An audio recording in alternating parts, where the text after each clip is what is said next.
সবুজের সমারোহ যেখানে, সেখানে বৃক্ষের শাখা প্রশাখা বেয়ে লুকানো রয়েছে পৌরাণিক ঐতিহ্য। গল্পগাথা মোড়া এ বাড়িটি জানান দিচ্ছে চন্দ্রদ্বীপের ইতিহাস ঐতিহ্যের। মেঠো পথঘাট পেরিয়ে এখন টেলিভিশন হাজির হয় ঘোপখালী গ্রামে। বরগুনার আমতলী উপজেলার প্রত্যন্ত গ্রামটিতে নিভৃতে দাঁড়িয়ে আছে ইতিহাসের এক নীরব সাক্ষী। প্রায় 150 বছরের পুরনো দৃষ্টিনন্দন বাড়িটি নির্মাণ করেছিলেন ফটিক হাওলাদার। ফটিক হাওলাদারের নাতি মুশফিকুর রহমান টুটু হাওলাদারের কাছে জানা যায় বাড়িটির ইতিহাস সম্পর্কে।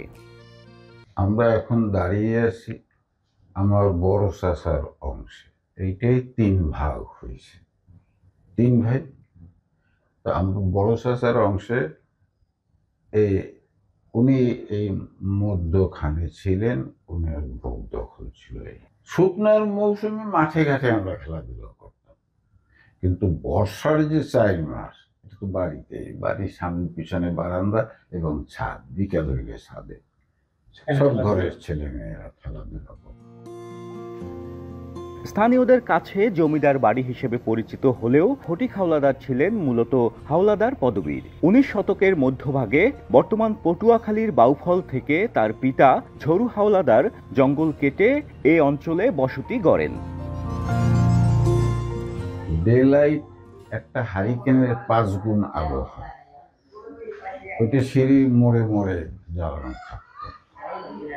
আর কক্ষে যখন কোনো অতিথি মেহমান আসতেন তখন এই বাড়িতে হ্যাজাক লাইট জ্বলত।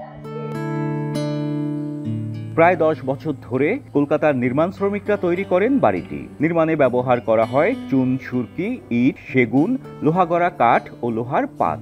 বাড়িটিতে 20টির মতো কক্ষ রয়েছে। খাজনা আদায়ের জন্য বাড়ির সামনে আছে কাছারি ঘর বা বৈঠকখানা। অতীতে প্রাকৃতিক দুর্যোগে ক্ষতিগ্রস্ত হওয়ায় বাড়িটির 3য় তলা অপসারণ করা হয়। এই বাড়ি বহুদিন থেকেই জমিদারি উচ্ছেদ হয়ে যাওয়ার পরই তো আমাদের পরিবারদের নানা রকম দুশ্চিন্তা ভাবনা আমরা জর্জরিত হয়ে পড়ি। পুরাতন পরিবার বহু সদস্য বিশিষ্ট, অর্থনৈতিক সংকট তো আমাদের লেগেই আছে। এই বাড়িটা আমার বাপ চাচা থাকাকালীন 2 বার মেরামত করা হয়েছিল, কিন্তু ওনাদের অবর্তমানে আমরা বহু সমস্যায় জড়িয়ে এখন ধুকে মরছি। ইতিপূর্বে আমরা সরকারের থেকে আমরা কোনো রকম সাহায্য সহযোগিতা পাই। যদি আমাদেরকে সরকার একটু যত্নবান হয়ে আমাদের এই বাড়িটা ঐতিহ্যকে সংস্কার করে আমরা বাড়িতে থাকি। জমিদারি প্রথা উঠে যাওয়ায় হাওলাদাররাও পড়েন বিপাকে। 1000 একরের সম্পত্তি থেকে 100 একরে। দাপুটে বাড়িটির গায়েও পড়ে অবহেলা আর অযত্নের ছাপ। তবে বাড়িটিকে ঘিরে প্রচলিত নানা কল্পকাহিনী রয়ে যায় মানুষের মুখে মুখে। আমরা আগে শুনেছি যে আমাদের এই বিল্ডিংয়ের ভিতরে নাকি গুপ্তধন আছে। এখন কি ধরনের গুপ্তধন? অনেক সময় দেখা যায় যে আমাদের এই বিল্ডিংয়ে নেটওয়ার্ক থাকে না। আমার এই ছেলে কিছুদিন আগে ও এই মসজিদে নামাজ পড়া বাড়ির ভিতরে যাইতেছে, তখন উপর থেকে এক লোক বিশাল আকৃতির খালি শুধু টাকা ছাড়তেছে। তাই এটা একটা ওই জিনপুরীর একটা অলৌকিক ঘটনাও আমাদের এই বাড়িতে বিরাজ করে। শতবর্ষী বাড়িটির এখন ভগ্নদশা, খসে পড়েছে কারুকাজ। মুগ্ধ হলেও দর্শনার্থীরা উদ্বিগ্ন বাড়িটির সংরক্ষণ নিয়ে।